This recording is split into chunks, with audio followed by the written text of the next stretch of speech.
সবাইকে স্বাগত জানাচ্ছি স্টাডিজ অফ ত্রিপুরা পেজ এবং চ্যানেলের পক্ষ থেকে। Joint recruitment board of Tripura অর্থাৎ জিআরবিটি থেকে নতুন একটি চাকরির অ্যাডভার্টাইজমেন্ট বা নোটিফিকেশন এসেছে। এই অ্যাডভার্টাইজমেন্ট বা নোটিফিকেশনে কী বলা আছে সেটা আমরা জানার চেষ্টা করব, এবং এই অ্যাডভার্টাইজমেন্টের সাথে GRBT to group C group D যে নিয়োগ প্রক্রিয়া শুরু হওয়ার কথা, যেটা মন্ত্রিসভার সিদ্ধান্ত নেওয়া হয়েছিল, সেগুলো নিয়ে কী আপডেট থাকছে সেটা আমরা জানার চেষ্টা করব। প্রথমত জয়েন্ট রিক্রুটমেন্ট বোর্ড থেকে যে আপডেটটা আজকে ডেটে এসেছে সেটা দেখব, পরে জিআরবিটি টু নিয়ে স্পেশাল কী আপডেট আছে সেটা আমরা জানার চেষ্টা করব। এখানে জিআরবিটি 1/2020 নোটিফিকেশন মূলে যারা যারা অ্যাপ্লাই করেছিল, অ্যাপ্লাই করার পরে এখানে টেকনিক্যাল নন টেকনিক্যাল যে পোস্ট তার মেরিট লিস্ট আলাদা করে বের করা হয়নি, যার জন্য ক্যান্ডিডেটরা হাইকোর্টে কেস করেছে। Case number 264, case number 77, case number 39, 485। এই কেস মূলে যারা যারা কোর্টে আপিল করেছিল যে টেকনিক্যাল নন টেকনিক্যাল পোস্টে মেরিট লিস্ট আলাদা করে প্রিপেয়ার করা হয়নি, দুটো একসাথে প্রিপেয়ার করা হয়েছে। তখন আদালত থেকে রায় দেওয়া হয়েছিল যে নন টেকনিক্যাল বা টেকনিক্যাল যে পোস্টগুলো যেগুলি খালি পড়ে আছে 430খানা পোস্ট, ওই পোস্টগুলো ফিল আপ করার জন্য নতুন করে মেরিট লিস্ট প্রিপেয়ার করতে হবে, এবং যে পোস্টগুলো খালি পড়ে আছে ওই পোস্টের আলাদা করে টেকনিক্যাল ক্যাটাগরিতে নিয়ে মেরিট লিস্ট প্রকাশ করতে হবে। তার উপর ভিত্তি করে অনেকগুলো টেকনিক্যাল পোস্ট, যেরকম এখানে junior operator, junior multi system vacancy পড়েছিল, তাছাড়া লোয়ার ডিভিশনগুলো এগ্রি সিস্টেমে কিছু ভ্যাকেন্সি পড়েছিল। তাই সবাইকে বলা হয়েছে the roll number of the candidate যারা রিটেনে 35% মার্কস ইউআর ক্যাটাগরিতে পেয়েছে এবং 30% মার্কস রিজার্ভ ক্যাটাগরিতে পেয়েছে, তাদের ডকুমেন্ট ভেরিফিকেশনের জন্য জিআরবিটি থেকে নোটিফিকেশন ইস্যু করা হয়েছে। অর্থাৎ 2020-21 যে আমাদের ফিনান্সিয়াল বা অর্থবর্ষে যারা যারা জিআইবিটি রিটার্ন এক্সাম দিয়েছিল গ্রুপ সি ক্যাটাগরিতে, যারা ইউআর ক্যাটাগরিতে যারা 35 মার্কস ন্যূনতম পেয়েছে, আর এসসি ক্যাটাগরিতে যারা 30 মার্কস ন্যূনতম পেয়েছে, এসটি এসসি পিডাব্লিউডি ক্যাটাগরিতে, তাদের বলা হয়েছে ডকুমেন্ট ভেরিফিকেশনটা সেরে নিতে। ডকুমেন্ট ভেরিফিকেশন করতে কী কী লাগবে বলা হয়েছে, কাদের কাদের বলা হয়েছে, যারা জিআরবিটি গ্রুপ সিতে পরীক্ষাতে 35% মার্কস ইউআর এবং 30% মার্কস এসসি এসটি ক্যাটাগরিতে পেয়েছিল 2020-21 অর্থবর্ষের যে এক্সাম হয়েছিল জিআরবিটি 1। এখানে অ্যাডমিট কার্ডটা নিয়ে যেতে বলে group C post category, self declaration form annexure 1, যেটা আমরা দেখে নেব অ্যানেক্সার 1টা কীরকম সেটা ফিল আপ করে নিয়ে যেতে বলা হয়েছে। মাধ্যমিক on equivalent examination admit card অথবা বার্থ সার্টিফিকেট অথবা আধার কার্ড নিয়ে যেতে হবে, যেখানে ডেট অফ বার্থের প্রমাণপত্রের জন্য অ্যাডমিট কার্ড, বার্থ সার্টিফিকেট বা আধার কার্ড নিয়ে যেতে বলা হয়েছে। মাধ্যমিক বা সার্টিফিকেট বা মার্কশিট নিয়ে যেতে বলা হয়েছে। প্র্যাকটিসে নিয়ে যেতে বলা হয়েছে। Self declaration basic knowledge annexure 2 নিয়ে যেতে বলা হয়েছে। এখানে অ্যানেক্সার 2 যারা টেকনিক্যাল পোস্টে অ্যাপ্লাই করছে, যারা বিশেষ করে ক্লারিক্যাল পোস্টে লোয়ার ডিভিশন ক্লুকের জন্য কিন্তু computer নলেজটা mandatory.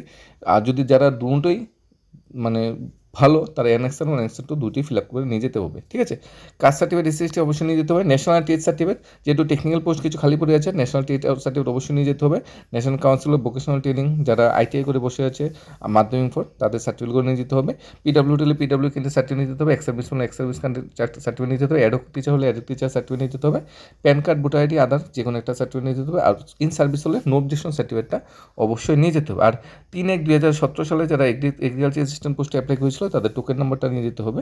2 copy passport size photograph নিয়ে যেতে হবে ডকুমেন্ট ভেরিফিকেশনের সময়। এখানে নো টিএডিএ পেড করা হবে না ডকুমেন্ট ভেরিফিকেশনের সময়। Mere verification of the document not confirm any right to any candidate to recruitment. Document verification মানেই তোমার চাকরি, এখানে কিছু কনফার্ম করা হয়নি। অল ফর্মেট অ্যানেক্সার 1, অ্যানেক্সার 2 যে ফর্মেট আছে সেটা অবশ্যই ফিল আপ করে নিয়ে যেতে হবে। All the candidate request to check the roll number and the schedule of paper the document verification the website GRBT and DESMP, that is Employment Tripura government carefully.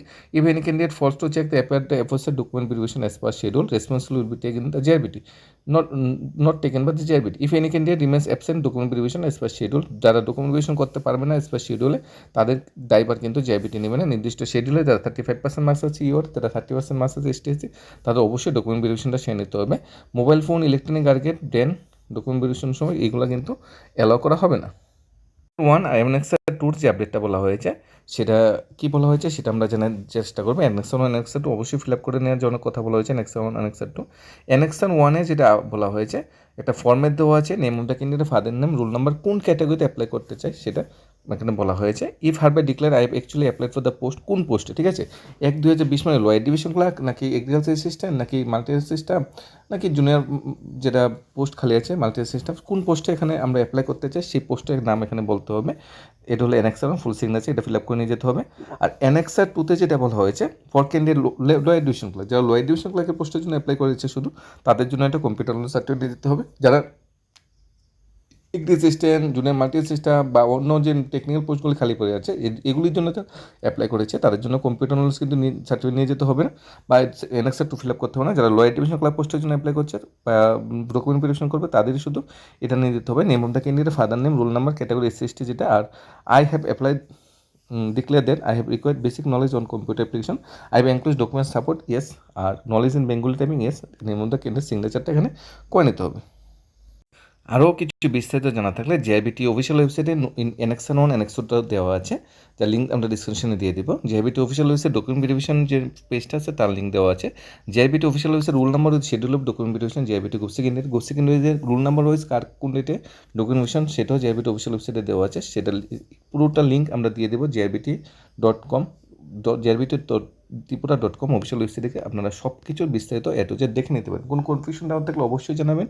সব group C ক্যান্ডিডেটের প্রতি আমাদের best of luck থাকবে। আশা করছি যে 430খানা vacancy খালি পড়ে আছে সেই 430খানা ভ্যাকেন্সি খুব শীঘ্রই নিয়োগ হয়ে যাবে। এবং তার সাথে জেআইবিটি 2 আমরা কেন সরাসরি জড়িত বলছি, কিছুদিন আগেও কিন্তু মন্ত্রিসভায় জেআইবিটি 2 মাধ্যমে লোক নিয়োগের বা কর্মচারী নিয়োগের সিদ্ধান্ত হয়েছিল, সেটা সবারই জানা আছে। এবং গত 2024-25 প্রচুর শূন্যপদে জেআইবিটি 2 মাধ্যমে কর্মচারী নিয়োগের সিদ্ধান্ত হয়েছে। সেই সিদ্ধান্তগুলো সবগুলো একসাথে এখন কম্বিনেশন করা হচ্ছে এবং জেআইবিটি থেকে যতটুকু সম্ভব আগামী কিছুদিনের মধ্যে বা 1-1.5 মাসের মধ্যে জেআইবিটি 2 যে কিছু ভ্যাকেন্সি সেটা 3টা আকারে আসছে। গ্র্যাজুয়েশন পাস ক্যান্ডিডেটের জন্য জেআইবিটি গোষ্ঠী ক্যাটাগরিতে কিছু ভ্যাকেন্সি আসবে, যারা মাধ্যমিক ফার্স্ট 12 পাস তাদের জন্য জেআইবিটি গোষ্ঠী ক্যাটাগরিতে আরেকটা ভ্যাকেন্সি আসবে, আরেকটা যারা 8 পাস বা 5 পাস তারা গ্রুপ ডি ক্যাটাগরিতে একটা ভ্যাকেন্সি আসবে। অর্থাৎ জেআইবিটি 2 যে ভ্যাকেন্সিগুলো আসবে গ্রুপ সি ক্যাটাগরিতে 2টা ভ্যাকেন্সি আসবে এবং গ্রুপ ডি ক্যাটাগরিতে 2টা ভ্যাকেন্সি আসবে।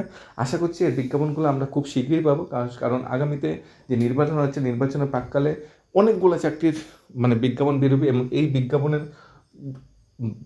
চারপাশেই চলবে নির্বাচনের গতিবিধি। ধন্যবাদ সবাইকে।